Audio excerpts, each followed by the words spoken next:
Introspect, take a sec, watch it step, where you step, when you step, falling free through the sky, feel the breeze, feel the eye, all your fears, let them die, energy never lies, introspect, take a second, let your world unfold. You win some, you lose some. But you live. You live to fight another day. Welcome. Let Them Speak podcast, episode 30. I told y'all we were going to combine these episodes. You know, seasons get a little confusing. So we were in 2 seasons. This was supposed to be season 2, episode 22. But because we thought of pretty much together, we're like, hey, who cares about the seasons? It's just all one. Previously, of course, for those who don't know, we were For the Culture. We changed the name, hence the new season. But we're combining all the episodes. Episode 30, not 22, but you guys already know what it is. I'm your host, Cecil. If you're watching on YouTube right now, thank you guys so much. If you're listening on Spotify and Apple Podcasts, we also salute you. From us, the Craft Factory, to you, thank you guys so much.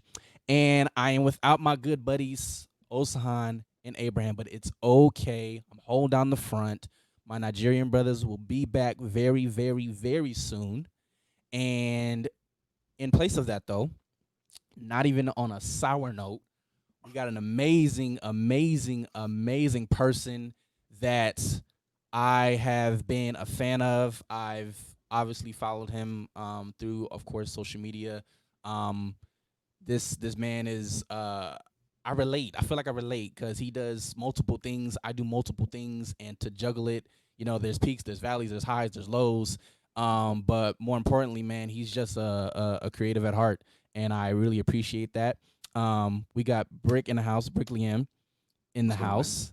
What's up? Um, man, how are you? How are you doing? Listen, I'm here. That's all that matters. To take each day at a time. You know, Yes, it's a lot going yes, on. So yeah, that's all you can it do. is. Man, so first and foremost, in one sentence, how how would you describe you in one sentence or word, if that? Um, I would say willing, just always willing, giving. Nice. Majority of the time, I'm pretty giving, but willing, always willing. I think as we're because it's surrounding the conversation about creativity. Yeah. Everything that I do came from the start of it. The origin of it was me being willing, to try, to start, to do. Yeah. And so, yeah, willing. I would say that's the That's dope. word Yeah. that I would use to describe. And I think that's super important. The fact that you are willing, and that shows. I mean, you being able to pour out like a plethora of stuff, a plethora of art. To me, art is everywhere. So, like for Yeah. example, for me, I of course founder of the Craft Factory, and people know that. But at the same time, I'm a barber.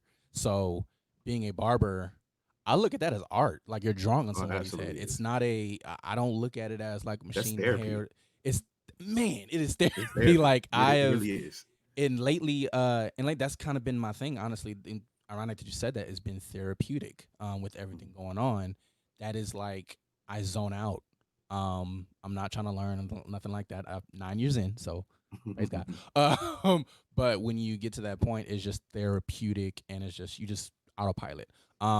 With that being said, though, I do I guess my first question is with, and we'll get into your backstory and growing up and stuff like that. But right now in 2020, we know 2020 is like a cuss word right now to us. Um, and with everything going on, the pandemic, racism, sports up in the air, up and down, and who knows, people got personal issues, family, like all that stuff combined. Um, how have you been able to handle 2020 in a nutshell? Or is it just one of those things where it's like it's literally a day by day thing? Because I know for me and my team in the Craft Factory, like as for of course from the creative side, we've had stuff scheduled, and we actually had a tour scheduled for this year that we do every year. We had to cancel that, you know what I'm saying, because of everything going on. We had to adjust to a lot of virtual stuff and everything. Our podcast is in person. So at the time, we were remote like this for like at least 3 months, 3 to 4 months. Um, so yeah, like in 2020, what right now, what does 2020 look like for you? How have you been handling this?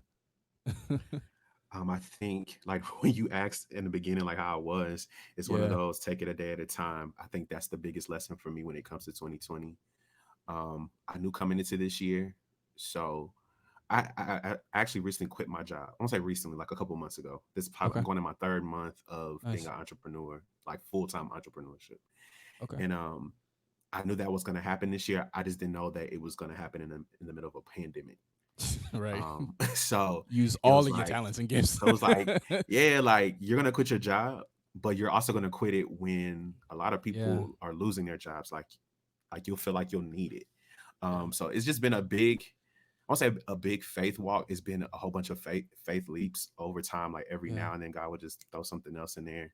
But more than anything, I've just learned to take each day at a time. Take it for its value. Don't worry about tomorrow because then Mhm. you won't be able to focus on the things you need to get done today.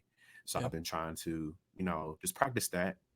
Stay focused on what today brings because literally tomorrow could not be promised. So I want to make sure that Yeah.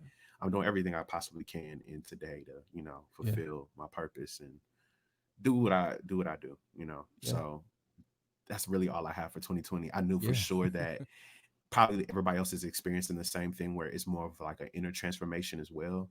Not only Hmm. are we in the middle of a pandemic, but we're also in the middle of a race war. Not that any of this stuff Yeah. wasn't happening before, but it's come Right. to a fever pitch, and Yeah. people who are not that don't look like us are finally also tired. Yeah. So the world is starting to see that Yeah. change is needed. So yeah, it's a lot going on, but I think more than anything, it's teaching a lot of us who are willing to see it as such. It's teaching us to look on the inside and do the work that we need to Yeah. do to change, us Hmm. um, for the better. Yeah. So And yeah. I think it's kind of, I wouldn't say we were forced because it's always a choice, but when you're stripped from everything, um, and of course it's pandemic, and with everything going on, stuff is shut down, restaurants are closed, concerts are canceled, tours are shut off, so you're literally stuck with what's in your hands, Mhm. and you being able to maximize that. And I know you mentioned something as far as everything that you do, tying into that, I guess segueing, like what is who is this person, like all that you do? Because I know, of course, a group of us, we know you as a musician, as a musical recording artist, but there's more to you, um, that I've seen as far as subtle hints and stuff like that. Um, and I remember, I think the first time I was like, "Yo, he's way more than a musician." Was you had a series of just using your emojis as a Mhm. just Yeah. singing in through the animation, and I'm like, whoa, that's like nobody does that. Number one, and then two, is different. It's refreshing. And so what is all that you have on your hands? I think I've struggled for a while with that. Um, Yeah, One because I never want to put a cap on it. Again, being a willing person, the reason I know how to, I won't say the reason I know how to sing because I think people are gifted to sing, but a yeah, lot of people can also grow into becoming better singers. But yeah, the reason I was able to become a better singer is because I was willing to record music and go perform at open mics and go just attempt to do things that were on my heart. So I mm-hmm. do graphic design as well. But even with the visual art, that is like a laundry list of things. So Yeah, music yeah. video director, I've done stuff for myself, some of my peers. That's amazing. Um, coming in, well, I've done animation in a sense before. Hmm. Everything I do is self-taught. So there's things that I've done that I could say that I've animated things and stuff like that, but I've done it my way, not necessarily the right or correct Yeah. educational way of doing it, but I found ways to just figure things out Did to that come make from something drawing? animated. Like, did that come from drawing as a Some kid, or how things did that come into the forefront?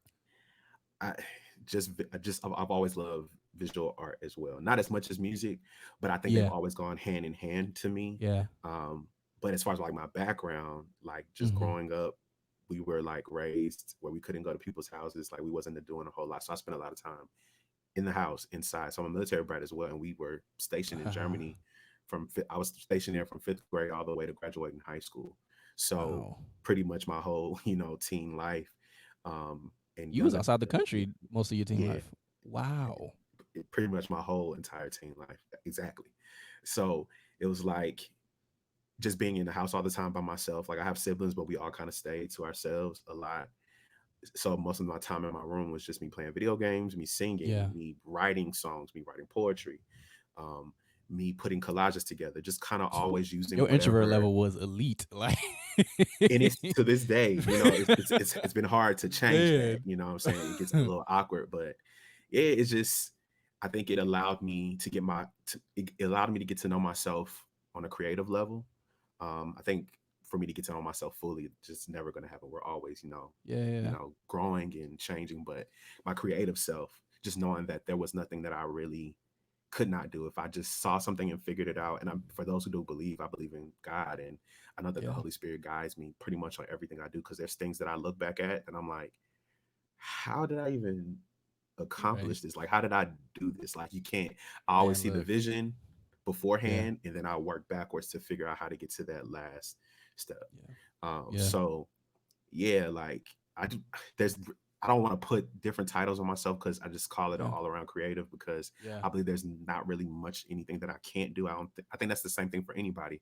If you really, really desire to, you want to figure it out. It may not look amazing the very first time, but maybe the 105th time it's gonna look like Right. something. I think people just have to be willing to look kind of stupid or crazy or it not be Yeah. perfect. I've done that with music too, release records that the quality may have not been there, but it allowed me to grow as a songwriter. It allowed people to hear my potential. And by the grace of God, people have been able to, go with me on this journey as I grow as an artist as well. So Yeah. yeah, it's just overall creative. Yeah. Yeah. And So don't overall creative. and I think that's I've always I mean, I've preached that to I'm blue in the face as far as being a creative and not labeling yourself because that was even my struggle. I realized I was kind of okay at a lot of stuff and that actually was frustrating. It wasn't like people think that's a great thing to be good at everything. And it's like, no, you don't understand in this brain, that's frustrating. It's stressful because you're at least average on a lot of stuff. Now it's like, okay, what do I want to do? And you feel like now you have to, especially when I was younger, I had to pick one thing. Like, what's your career? What's this? What's that? And the times where I couldn't, I'm like, okay, God, I want to do everything because I feel like I can dabble in graphic design. I could do podcasts. I do poetry. My background is spoken word for over 9 years. So between barbering and poetry, that was me. But at the same time, Mhm. I love sports. So at the time I was doing sports too. So it was just so much, and um, it wasn't until I realized like, wait, like just because you do multiple things doesn't mean you have to cancel out everything else and pick one. You can still do everything and now, just find the language. Find Yeah. find the English, if you will, that preach that.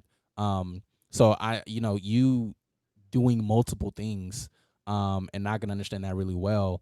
What was there a moment where it was like, I get it. Like I could this aha moment with God where it was like you just gradually kind of grew into this person that just, hey, I'm embracing the fact that I can do multiple things and I'm okay with that. What was that journey like?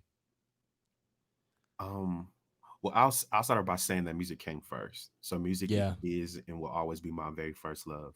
I think visual art has, over time, has allowed me to be able to express myself, Yeah. along with the music and its great packaging, and I'm able to brand myself and do all these amazing things. Your branding is To elite, by the way. Like the I way appreciate it. you I'll just say this and I'm gonna let you go. But just the way you're able to package stuff and I like appreciate it. even on like a lot of people make a lot of noise about Instagram and algorithms and all this stuff, which I'm not a like I'm a person that look just post it and yes make sense of it and have some cohesion, but at the same time don't stop yourself because of fear of what it looks like. Just do it and then live with the verdict. But Right. with you've been able to kind of balance that and do it in a very unique way, creative way. So yeah, I just want to say Yeah, that. I appreciate it. Yeah. I just the journey overall though has been a lot more difficult than I think people understand. Mm-hmm. Because again, music is my very first love, and again, by the grace of God, I've been able to build this gift with visual art as well that can accompany the music to make the music larger than life and for people to gravitate towards anything that I do. But I think again, as far as like coming to that understanding, it's an everyday decision and Yeah. an everyday conversation with God. Like it's a perspective switch every single time, Mm-hmm. because I do have days where I'm just like, I see all my peers and everybody's just working on their music and they're Mm-hmm. hiring other people to do their work. And not that I couldn't do that. Yeah. I just know that I have a strong vision and God gave me this gift. And sometimes I don't want to have to put it in someone else's hands. Mm. Um, but it does become difficult just finding that balance. Mm-hmm. But I think that's what separates me. And before I used to think that separation was a bad thing. And every now and then I have to retrain myself to remember that it's actually a good thing. Like it sets me apart, that I can do multiple things. When I think about my future, I see it like a Pharrell or like a Kanye, like people being able to dabble in these different things. But of course, they first Mm-hmm. came with the music, and music is what gave them a name, and then they were able to be successful in other arenas. I'm just not sure how what that looks like for me, and I think it's Yeah. harder being the first of something, trailing, you know, doing something new. You know what I'm saying? Like, Yeah. can I fully be a visual artist and fully be a music artist? Because it does get frustrating. You don't know what people are gravitating towards. Some people may follow you or Yeah. support you because they love your visual art. Some people may do it because Mm-hmm. of your music, but I'm learning that it just all goes hand in hand. And I think that my purpose is a lot more important and bigger than my gifts, because Yeah. my gifts are made to make the room, but my purpose is what allows me to really, really like stay there and operate and really Yeah. touch other people. Mm-hmm. So if I, it's just a constant reminder for me to stay focused on the vision before me Mm-hmm. and just accomplishing that every single day, whether that be I feel the need to do something visually here or I feel the need to do something musically here. Like just being obedient with that, because that's what allows me to get to the next place and the next place and the next place, Yeah. in my journey. So, but either way, it's still like a everyday thing. Like I wake up Yeah. some mornings, I'm just like, I'm tired of this. Like, prime example, Right. Right. I'm an entrepreneur now, you know what I'm saying? And I Yeah. have all these different clients now, and God has been faithful, to like allow Mm-hmm. me to meet different people and come across different opportunities visually, you know what I'm saying? Yeah. But I wish I could take a month off to Right. record my next project. I haven't been in the studio like over a year. Like I haven't recorded new music in over a year. Wow. And while my other friends and peers are releasing EPs during the Yeah. pandemic and filming full out music videos and performances, like I'm literally here grinding Yeah. Yeah. and working, Same. you know what I'm saying? Because Same. a lot of people are needing these visuals and just different things done. So I'm one of those Mm-hmm. people that's doing it. But I'm also learning that things happen in seasons too. So there's certain seasons where God allows me to just kind of like flow musically, and there's other seasons where He'll allow me to really, really succeed visually. So I'm just kind Yeah. of filling it out, and again, taking it a day at a time, because it could switch up tomorrow. Who knows? Yeah. But yeah. Yeah. And that's it, it's listen, it is a day-to-day thing. A lot of people, I even say this, there's a lot of people that are promoting as if they are busy. But the truth of the matter is, it's like you chilling just like us. Like we're trying to figure this thing out. You know, this is something. This year has been a year that nobody was prepared for. I don't care. I don't care how much money. I don't care your status. I don't care if you're on a record label, you're indie. Nobody was prepared for this. So come on, phone. You gonna interrupt me right now? So when you look at it from that angle, um, it takes a lot of diligence. It takes endurance. It takes that stamina to push, to have that drive to still be productive, even though we have ample opportunity just to kind of be lazy. Because it's like when you're in the house, or if you're quarantined, or you just when everything's shut down, it's like you kind of have that freedom to kind of do do whatever, and kind of be lackadaisical with it. So I think that's key, that you are still pushing and still grinding and still trying to produce something out of nothing, Mhm. even when it doesn't look like there's nothing happening, but there is something happening. So, going back though, kind of rewinding in your life a little bit, you said that you spent most of your teenage life, obviously outside the country in Germany. Mhm. Well, first off, do you have any siblings? Yes. So I Yes. have I have two siblings that I grew up with. So Okay. two kids that my mom had, and then my father, my biological father. Yeah. I think I have five other sisters Okay. outside of Nice. that. Yeah. Okay. So you grew up in Germany.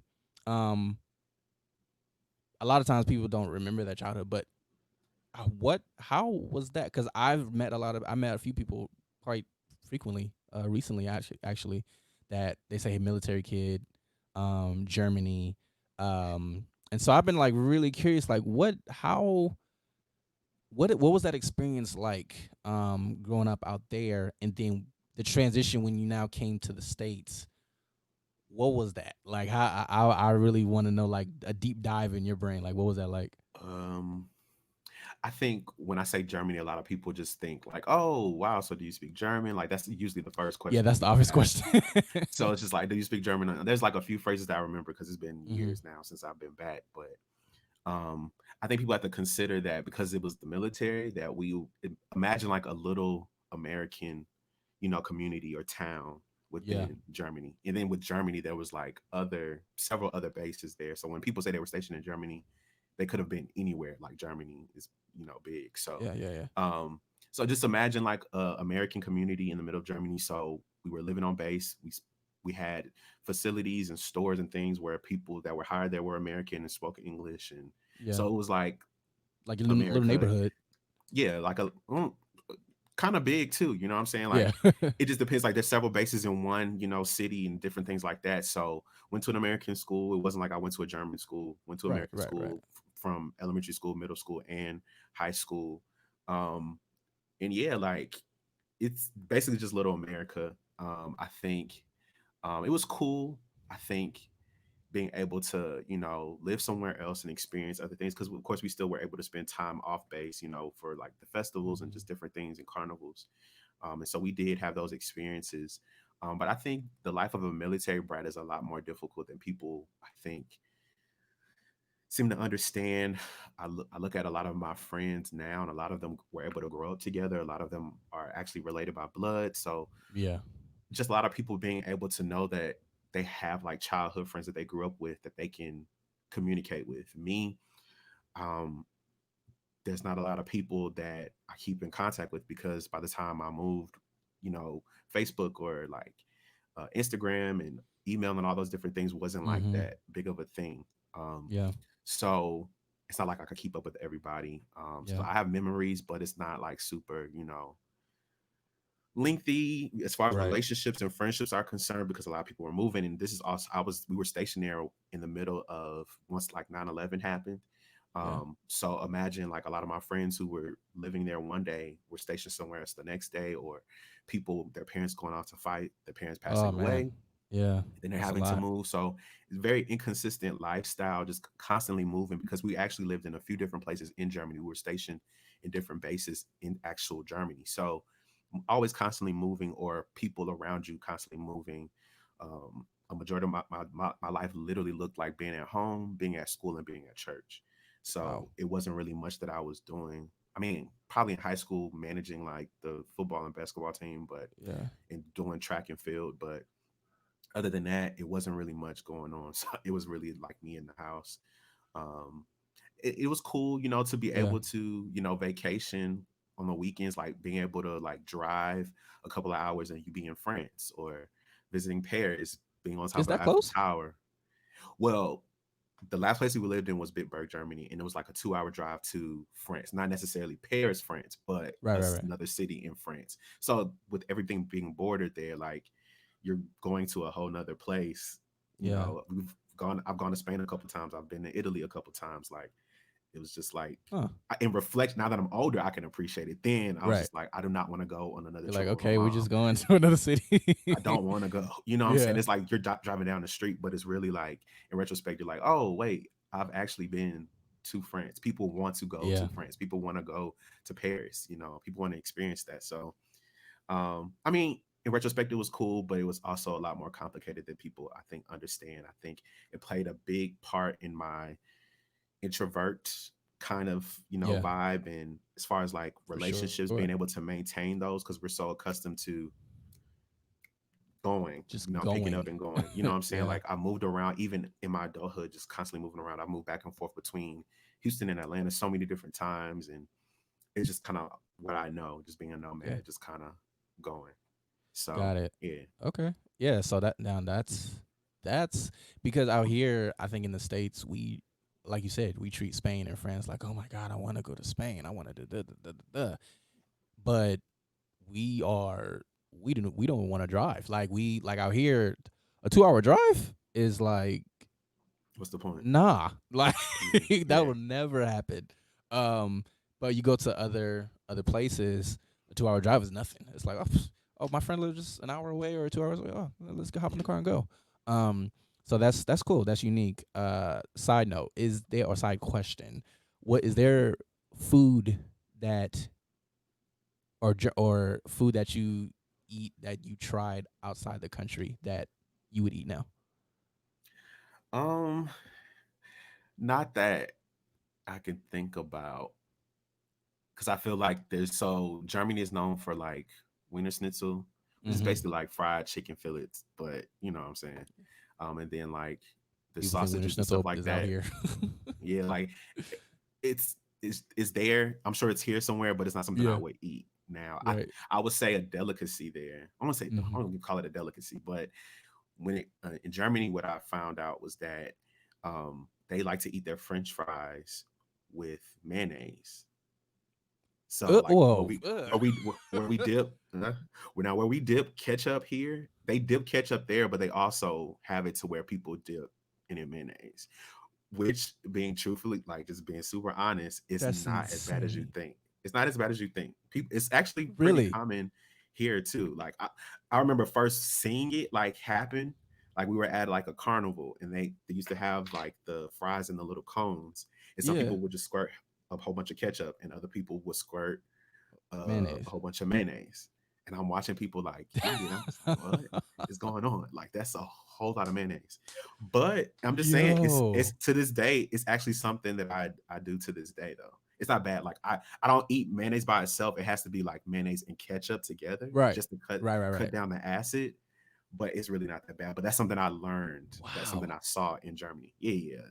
That's crazy. That, like, I've seen this nasty trend that I think it died. I hope it did. But people were starting to dip fries in like shakes and stuff, and I'd be like, "Yo, what are y'all I don't. doing?" Yeah, people. Do you want some fries with your shake? Yeah, I think that was like a thing where people were dipping their fries in a milkshake. I never understood it. I never tried it, I'm good. but I don't like soggy because, fries, so yeah, I'm yeah, that's I'm just good. me. I'm the type that's very, I don't like change that much. I realized as I got older, and it goes all the way down to food. Like I realized I'm just not a fan of change in Yeah, that sense. So I can appreciate some steadfastness yeah, somewhere in foods, but mayonnaise, I don't know. absolutely. I I would try it mean, though. it's. It sounds I would different. say try it mixing it with ketchup first. Not, I would never Yeah, I eat can't do it like alone. fully mayonnaise by itself. That would never Yeah, ever happen. yeah, I can't do it But alone. yeah, I cut gotta down the have a tomato little. acid with Okay, a little bit of mayonnaise, and they actually sell it in and the that's a store. Like there's like mixes of ketchup in the store now, like wow. ketchup and ranch, ketchup and mayonnaise, ketchup and something else. Like they Ketchup have and it ranch, that I'll do. I'm a ranch guy till the day I die. Listen, on. so you Yeah, can, catch me with I some mean ranch any ketchup. day. I mean mayonnaise and ranch is basically kind of like the same thing, except You ranch said is ketchup watery and and no, I'm sorry, mayonnaise and ranch mayonnaise. are Well, basically the same thing. ranch. Only because I say I'm a ranch guy is it just has a little A better flavor, taste. little Yeah, a a little better swag taste. to it, Absolutely, absolutely, So, but with absolutely. mayonnaise, it's mayonnaise. Like Mayonnaise. and Exactly. I'm a very visual. This may make sense to some, but I'm a visual eater too. Like if it don't look appealing to me, I probably won't eat it. Yeah, So yeah. mayonnaise is a very, very hit and miss with me. Like that's why with sandwiches, cool. Anything else, I got Yeah, questions. not by itself. Never I by got itself. questions. Just Yeah. yeah, So that's cool, man. super That random. is Yeah. really, really interesting. So you go through childhood in that area, back and forth. Friends was kind of in and out. You didn't have a lot of what we call social media in that sense. Obviously, because of everything that was going on. So it was just you. It was games. It was music. then you transitioned, of course, out here, and you said you lived in Atlanta and Houston, going back and forth. So where are you at right now? Located? Where are you located right I'm now? actually in Dallas. So You're I'm in in Dallas. Dallas. Okay. Yeah, Dallas, Texas. And I How is moved here that? about 3 years ago. Another just random guy moved. God was like, "Yeah, you need to go." I waited like a year to Before finally like. Dallas, you was where? Before Dallas, I was in Houston, and before Houston, I was in Atlanta. And before that time, I was back in Houston. Like I had gone Oh my back and gosh, forth you was between back. Houston and Atlanta for some years Yeah. until I finally got back to Houston, and then it was just time to transition again. I'm just so accustomed to my life, just it's Wow. kind of sporadic, but yeah, I went to school in Atlanta. That's originally what got me back to the states. Graduated high school in Germany. I went to Got it. Clark Atlanta University in Atlanta, Georgia. Nice. Um, was there for like 5 years. After graduating, I moved back. Well, I say back to Houston because my family's from there, so Houston is Hmm. basically home. Yeah. For me, all my family's there. At least my mom's side. I didn't meet my Yeah. father till like a couple years ago, so that's a whole Wow. nother thing. That's still good But though. That's yeah, amazing. Houston is home. Yeah. So I moved to Houston after I graduated, and then was there for like a couple years, and then moved back to Atlanta. Just kind of like trying to figure things out. Just wanted to pursue music. Was there for a couple years, then moved back to Houston. Um, then I was in Houston for a couple years, and then I moved here to Dallas. Wow. So Yeah, you just you track runner back and forth with I don't everything. know. Uh, Yeah, So like I guess so being a creative, we've always been under this, I'm not gonna say a myth, but sometimes people always preach to people who are like very artistic as far as like having that one or choosing one thing as a, like I said before, choosing that one thing, multitasking is for the birds and blah blah blah. Um, but talking to you and seeing how, in your life there was a lot of transitions and back and forth. How does that reflect in your creative process? Have you gotten to the point where you're just used to that back and forth vibe, or is it one of those things where it's like you're trying to get out of that, or does it like, I guess what I'm really asking is like, how does that reflect in your your creativity as a creative? Because sometimes what we come from and what we do, it kind of flows into the things that we do.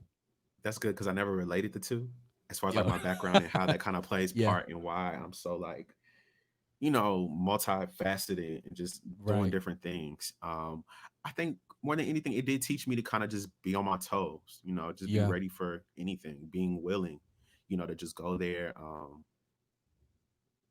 don't know. I think I've just always had this comfort with myself when it comes to creativity too. Again, just knowing Wow. myself creatively, it's just kind of like I have a vision, and all I know is that every time I follow this vision, I'm able to accomplish something. Yeah. So let's just go with it. And I think a part of that conversation too is like when I talk to other people and they're just like, well, I'm not as creative, or I'm not a creative and I'm not creative, or I think that's a lie. I think it's a perspective thing. I think I hate that people have lie. to be willing. I think everybody has the ability to be creative.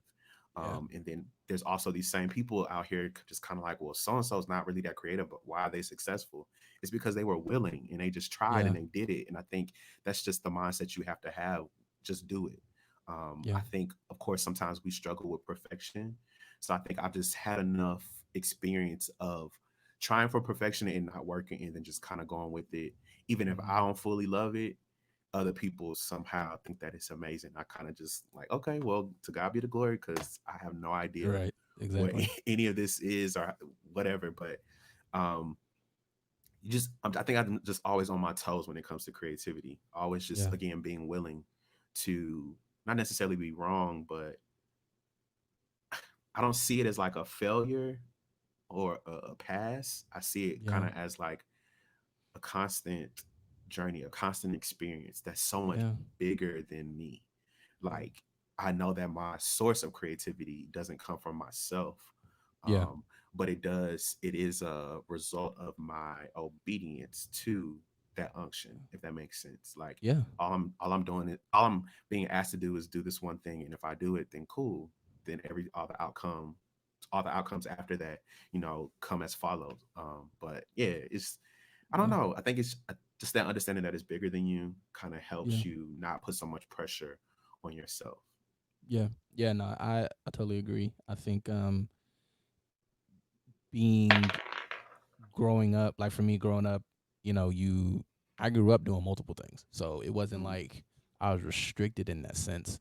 Um and that's what kind of blossomed into this whole organization that we do on our end craft factory. Like the craft factory is catered to all creatives. We're here to serve all creatives. We're not fashioned just to serve poets, or to provide content for just painters, for example. I think the goal here for all of us is to make sure that we're able to serve everybody across the board, with all kinds of whatever the content is. As long as it's equipping and encouraging and challenging people, then you're fine. You did your job well, and I think that's what's most important. That's what's key.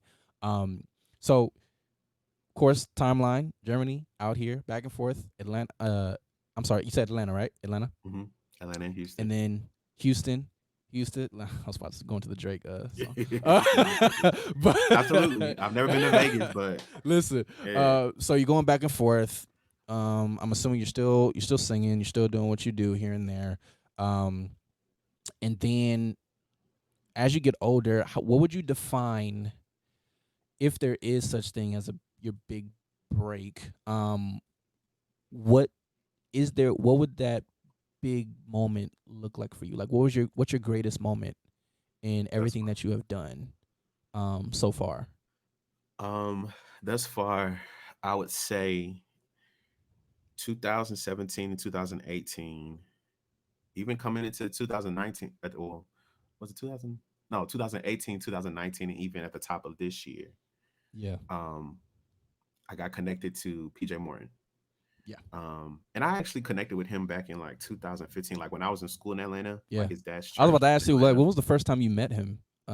Well, I didn't officially meet him, but of course I had been to like several of his shows, and then Yeah, yeah, yeah, I was ministering on campus, but I would also visit his dad's church. So I would see yeah, him there, just kind of like a head nod, just kind of like familiar faces, but not that my face is familiar, but just kind of yeah, like being like, oh, he knows that he's yeah. PJ. So it's just Yeah, kind of like, yeah, hey, what's up? What's up, man? So just being super cool. And in 2015, this is when I was living in Atlanta after school. Um, somebody had asked me, a friend of mine at the time had asked me to host a meet and greet for his live show Killer album. And hmm so I was asked to do that, did that, and we got connected then. And that's when I was like, hey, can I get your email? I want to send you some records that I've, done, want to get your opinion. Because I'm thinking maybe this will be an opportunity to work with him. yeah, Um, or just get his opinion. I've always respected PJ, people like him and Emily King, people who are able to, they've gone through the industry, but still able to maintain their career and still pressing forward in their own yeah, unique way. They don't hmm have to be like so and so. They don't have to be like so. They never bowed to yeah, being something that they weren't.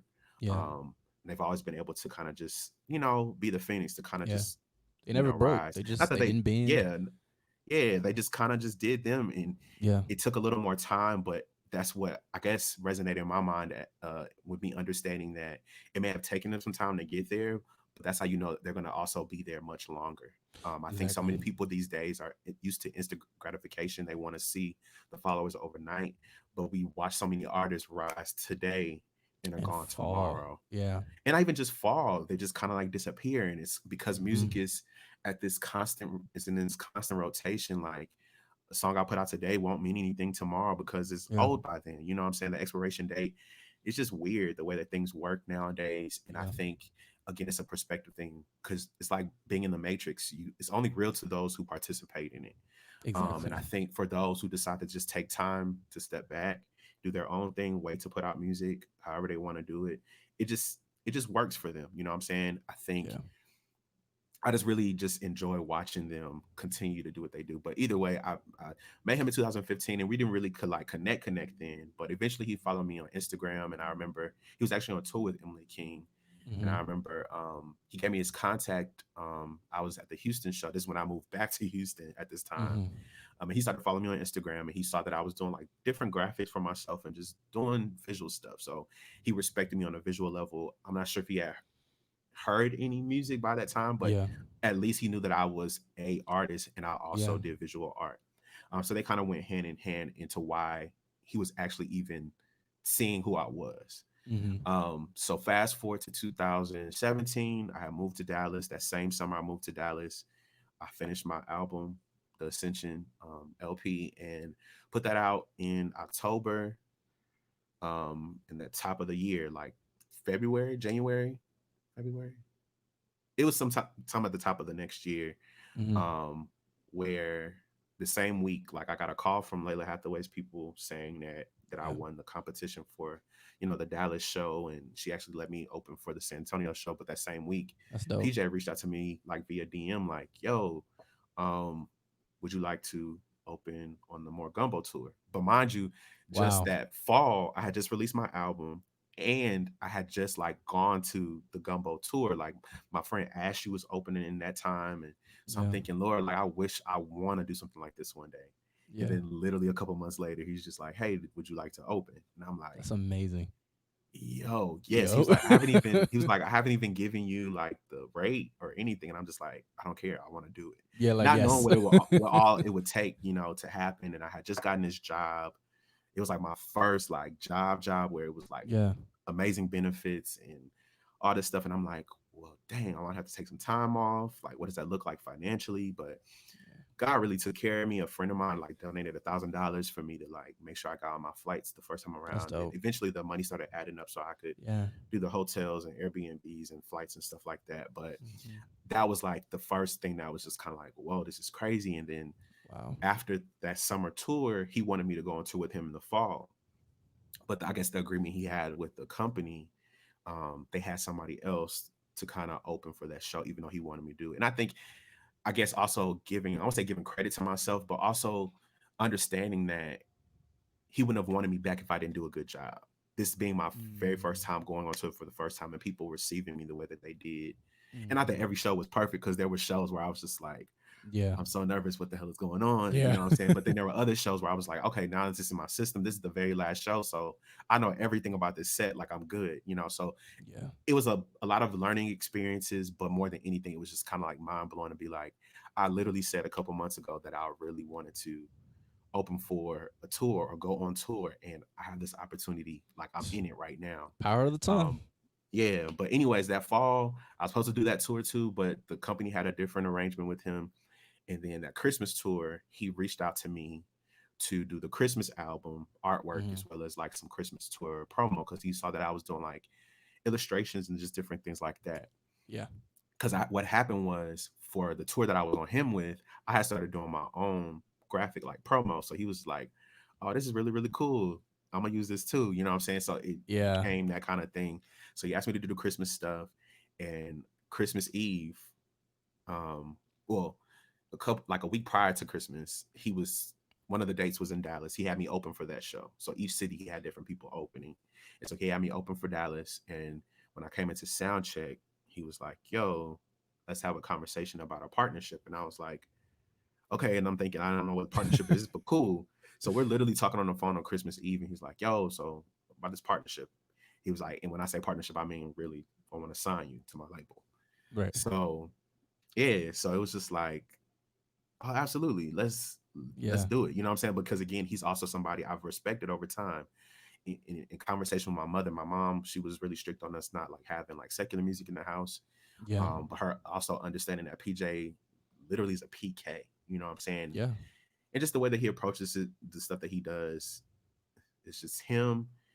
I want to talk about the wholesome part because I think everybody has their role. I'm not like somebody that's not going to listen to like certain stuff on the radio, because I can Right. still appreciate, you know, different types of music. But he just always kind of like just done him, and also done it in a way that would be still be respectful to what his dad has accomplished Yeah. as a gospel legend and as a bishop. You know what I'm saying? So Yeah. it's just always just really cool to see. My very first opportunities with somebody that could understand where I needed to come from.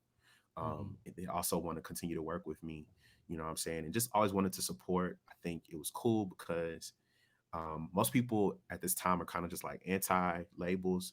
But technically with PJ, it's like an indie label. It's not like Right. I have Beyonce's budget, you know what I'm saying? Yeah. But he Right. just wants to be able to put some kind of support behind me that I didn't have before, and That's constantly inviting nice. me on tours. So even at the top of this year, so at the end of last year in the fall, in the winter, I was on tour with him during the Paul tour. So there was like dates that I did for the Paul tour. And then at the top of this year, he had some random show dates, and I was doing those too. So Nice. just kind of always giving me that opportunity. I think, again, also feeling fulfilled because I knew that he really respected me visually, Yeah. but understanding that clearly he also respects me musically, because he wouldn't have Yeah. me getting on stage. He wouldn't be wanting to sign me as a music Yeah. artist.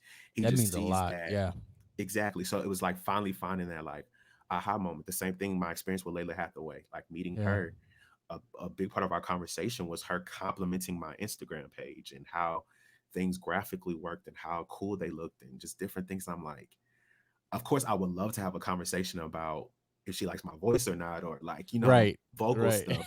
But But do it you was like still my just kind of music though, like, or you know what I'm saying? Like, have you listened to? But again, it was a perspective yeah, thing, because what I had to realize in that moment, if she didn't respect you musically, she wouldn't have had you open, not for just one, but for two shows. that's So man. it's Come more on. about Yeah. the practice of talking to yourself, nicely Yeah. and being kind to yourself. Like, what do you mean, like they don't like you musically? She wouldn't have given you the opportunity, but what enhanced her giving you the opportunity was her knowing that you're also a visual artist. The same way in conversation with her, she's much more than musical Layla Hathaway. She's a Yeah. visionary herself. You know what I'm saying? She has so many different things that she can do. But I think people put her in this box. So I think Yeah. the fact that she could see me musically and visually, and that PJ could see me musically and visually as well, is a sign that I'm on the right path, and that I could Wow. do both and I could get respected for both hand in hand. Um, Wow.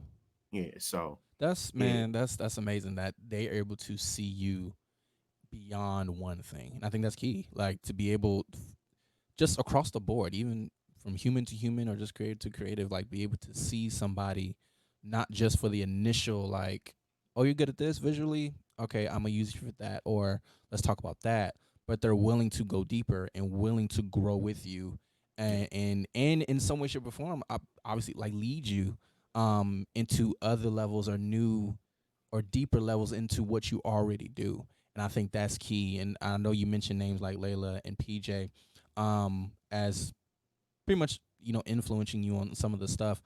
When it comes to like people who influenced your music growing up, who were the people that you listened to a lot? Um, Strictly raised on gospel music. Yeah. Um, Initially, it was a lot of like choir music, like Milton Brunson was big. Wow. John P. Key was big in my Yeah. household. So those were like the main two that I was just always hearing and listening to. You got Marvin Winans and Yolanda Adams. Like I specifically remember those Mm, albums being played in my mom's car and yeah. being played in the house. Those VHSs, and then it was just like musically. Also, I'm watching Disney movies all the time, so it was a lot of that. Yeah. And the musicality in Disney movies are amazing too. So it was a lot of that, and then eventually, being able to kind of like go visit my grandmother during the summer and spending time with my cousins. They had Brandy was like the biggest thing, during from '94 all the way to the early 2000s, and Mm-hmm. just falling in love with her voice. And when she released Full Moon, like Full Moon, man. yeah, when she released Full Moon, I was just like, wait, what is this? Like I didn't know. Like I'm Yeah, like I'm not. I don't even think I was a teenager then, but I'm listening to the album, just kind of like, why do I feel these emotions that I have never even experienced before? And man. being able to feel secular music the same way I felt um, gospel music was a thing for me when it came to listening to that album. And then I discovered Music Soul Child like a couple years after that. Like I was had to been in high Mm, school. I hadn't heard his third album for the first time. It yeah, hadn't heard anything prior to that, like Just Friends and Love and all like yeah. his big records. I hadn't even heard them. I had heard his third album for the first time, and then went backwards and just like, this is crazy. Like I knew then neo soul music was something that I needed. Like I loved the jazz aspects Yeah, of neo soul music. I love um, being able to play with the ear sonically. You know what I'm yeah, saying? And between the two of them, it was just crazy. Usher, super big. Like he made me like pop music. yeah. Everybody loves Confessions, but I'm an 8701 dude. Like yeah, Ooh, I mean, I think okay. Confessions clearly is like the Yeah, greatest, but as far as influence and like an yeah, album that I really, really hold close is yeah, 8701. yeah. Um, so many different people like Tank. I heard Sex, Love and Pain, that album Yeah, in high album school was for the good. first time, Yeah, and I was just like, yeah, wow, R&B music yeah. is like legend. You know what I'm Because I saying? think like in just that year for music, a lot of people kind of just, and you mentioned Usher in that album versus Confessions, and a lot of people like, for example, a lot of people like Confessions because it was just a popular, not a commercialized album, It was but I amazing mean, though. it was amazing. Like, everybody Hmm. knows it. But his other albums, like, people listen to it because just from a musical standpoint, from a Yeah. production standpoint, uh, there's other albums that may speak out a lot more than the popular ones that we're so used to. So Yeah. that's cool that you even brung that album up. I'm like, whoa, what do you know about Yeah, yeah, that? absolutely. It especially listening to Usher because this is also when I'm thinking about these albums, I'm thinking about how I'm developing as a vocalist too. Yeah. So as my voice Hmm. is changing, I'm listening to Brandy because a lot of her lows, she's singing in a lot of her lows, and so I can sing in her octave, and you Yeah. know what I'm saying. And then with Usher is making me use my falsetto. Same thing with He's Yeah. a Soul Child, teaching me jazz and teaching me Mm. falsetto and being a guy that is comfortable singing in my baritone. You know what I'm saying? Like that wasn't it still really isn't a common thing. Like we hear Yeah. people in their It's not. falsetto all the time. So Yeah. what is going to allow me to be different? What do I have that I don't use enough? You know what I'm saying? Yeah. That's what those people kind of like taught me. D'Angelo, it's so many artists. Like I love all types of music. It's never one thing. I think another to your question earlier, as far as like my upbringing, being a military brat, I think the other part of it is being raised around other ethnicities and other people with different backgrounds because it allowed me to hear different genres, Yeah. different perspectives as well when it came to music. So I'm listening to country and pop music, um, because of my peers at school. So Right. yeah, That's it's a dope. plethora of things. Yeah. That's dope. That's music 101 with those albums right there. Random question: Do you are you have you always been comfortable hearing your own voice? Because I know a lot of artists are like I'm just they not getting freak to a out when place. they when they hear the playback and they be like, ugh, I don't want to hear it. I would say probably over like the last couple of years, I've just gotten comfortable with it because I think I've gotten to a place where the records that I've been able to do have just been beyond my wildest dreams. And I Yeah, think too, it just comes with time. I think because I can listen yeah, to old records now, and there'll be moments where I'll cringe, but there are also moments where I'll right. hear the potential I had and what I Yeah, was trying to do and what I was able to do, and just all the good stuff. It just takes time. You just get comfortable yeah. eventually. Now I That's dope. can't. I still at this point do not like listening to my speaking voice. My singing voice is one thing, but my speaking voice don't. I'll probably Oh not my watch this goodness, back and just like that's yeah, funny. yeah. That's dope. That's dope though. That's pretty cool. So going forward, um, you're still obviously in the graphic design. You're still doing visual arts. You're still into the media part, and of course musically, you're still obviously invested in that. Going forward with whatever God puts on your heart to put out next, what do you envision yourself putting out as far as music? Like, do you want to stay in this vibe that you've been in musically, or do you feel like there's something different on the horizon when it comes to uh, the type of music, if you will? Because I've listened to a lot of your stuff, and it's so, I mean, it's a vibe. Like, it's just it's you go outside, get you whatever your favorite drink is, and Yeah. you just vibe. And that was it was great. So now going forward, what do you see yourself doing musically? Honestly, I don't know. The last two projects, so the EP I released at the end of last year, and then the album before that, is my Yeah, first time being able to fully have control over what production looked like, rather than getting you know tracks from people or whatever, just finding ways to yeah, get things done. This time I was able to actually like you know how do I say this? I was able to like arrange, production, yeah, yeah, yeah, and stuff like that. Coming into some of the new music, like I'm starting to produce myself. yeah, So that's going to be an interesting yeah, turn. I yeah, don't know. I'm just looking. I think my goal at the end of the day, every time, is to just have something to say, yeah, something of substance to say. something that people can feel. And I think that's, as long as that is a priority, I think I'll be good. Of course, I also go into each project kind of wanting to do something sonically. Like I'll have an idea. Like on one song, I may want to have a whole bunch of like stacked, Mhm. leads. In Mhm. another song, I may want it to be broken down and just acoustic. So I'm always going to have those different sonic ideas. But Yeah. I feel like as long as I have something to say, for people to grasp onto, then cool. I do want to kind of still push this thing where I'm not put in a box. I think each project that I do has different types of vibes on there. Like Yeah. it's not gonna sound like one, like it's still cohesive because the sound Yeah. comes from me, Yeah. vocally. But as far as like production is concerned, like you'll get different vibes. You'll get Yeah.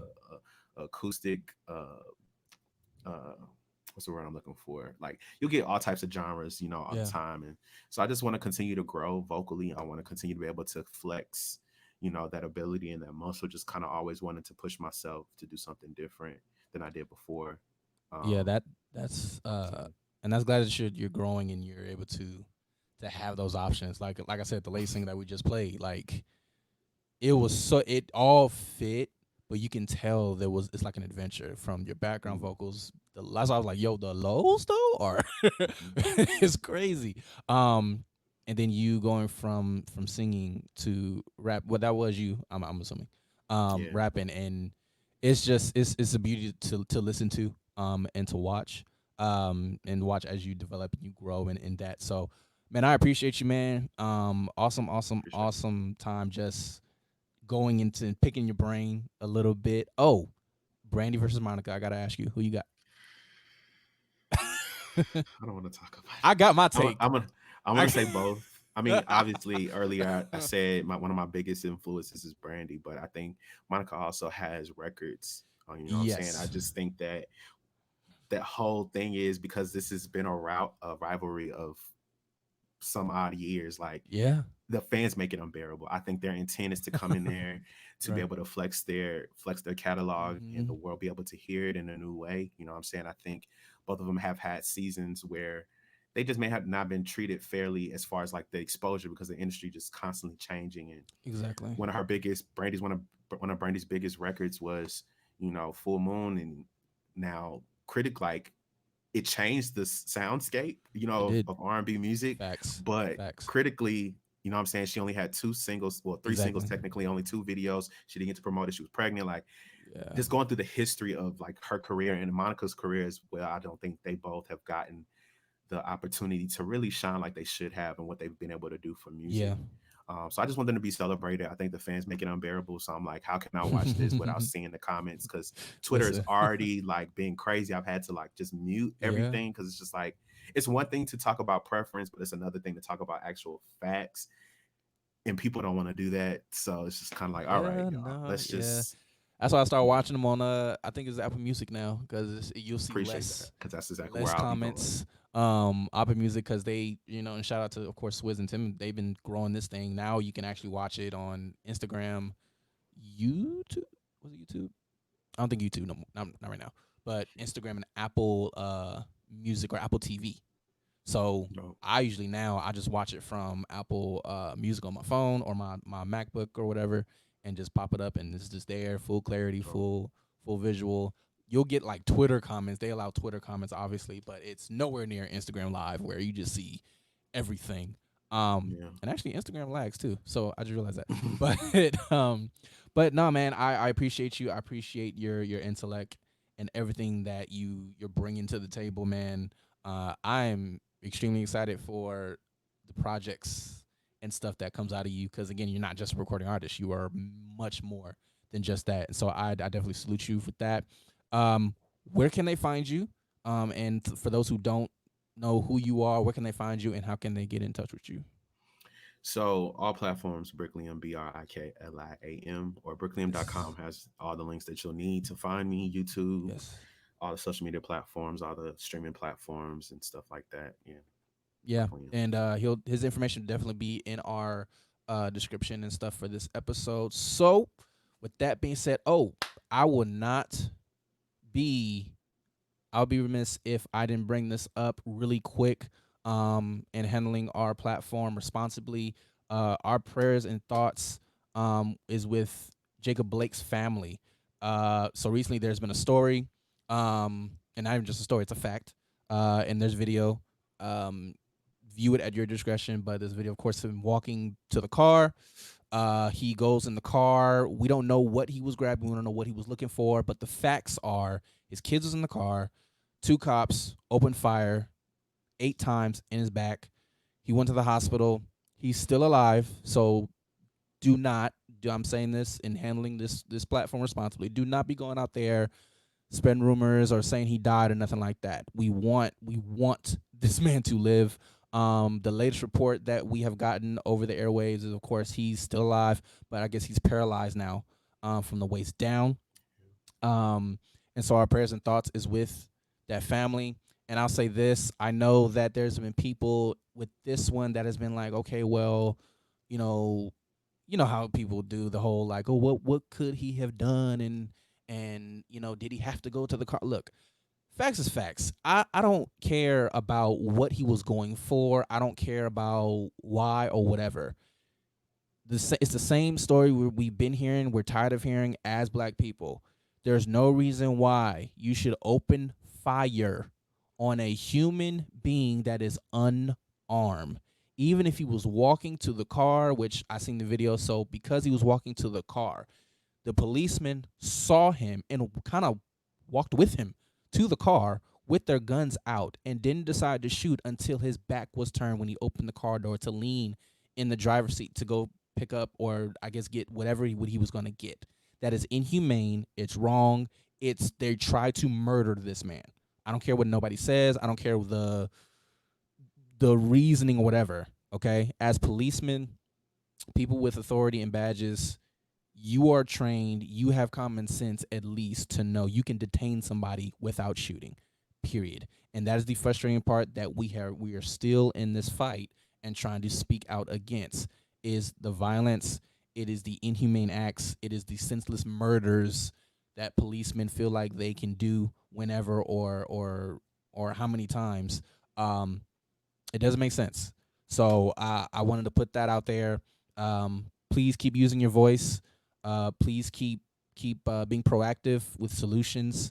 Do not feel like you're not being heard, because you are. For those who are in the streets, for those who are in the communities, organizations, even creatives who are using their gifts for this stuff, do not feel like it's a waste. Do not feel like you're just doing it because you want to be part of, just to be part. Like, no, do it because what you do can create change. What you do is involved in the change. What you do is involved in what's happening as far as things are shifting and changing. And best believe things are slowly changing, slowly, but it's better than what it was when nothing was happening, because people just didn't care, or people just didn't pay attention. So please keep being proactive, stay safe. Even with systematic racism going on and all this stuff, we're still in the pandemic too. So it's a lot. I get it. We understand.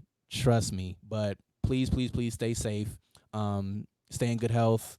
Be proactive when it comes to racism. Fight against racism. And at the same time, please, of course, wash your hands. Stay safe. Stay inside if you need to. If you gotta Wear a travel, mask. listen. Wear a mask. And that is so. People think it's so easy, they don't do it. Listen, I've known this thing personally. I have lost a couple of friends, close friends, to COVID, and it's affected me a lot. And so I'm encouraging people, please wear a mask. Don't just sugarcoat it. Don't come on, And with, like I said, with racism, keep fighting. I am a father. I have a son who's 6 months, and so my perspective is a whole. It's in a different world right now when it comes to being a black father and having a black son. So again, prayers and prayers and not even condolences because he's still alive. Prayers to that family. We are praying for you. We appreciate you speaking out. And that is it. So without further ado, thank you, Brik. If you're watching on YouTube right now, thank you guys so much. If you're listening right now on Apple and Spotify, we salute you. We appreciate you. We love you. Also, thank you to 1,000 downloads from you guys. We appreciate you so much. This is only the beginning. You can find us on thecraftfactory.org for more of our old episodes and all the content that we've done. We've just did a devotional, 5-day devotional on our Instagram page. Make sure you guys check that out. And everything else that's going on in the Craft Factory. I am your host, Cecil. My boys, I'm sure, are saying hey somewhere as they watch Osa and Abraham. But I am Cecil. Brik.Liam, thank you guys. Thank you so much for everything. And we are out.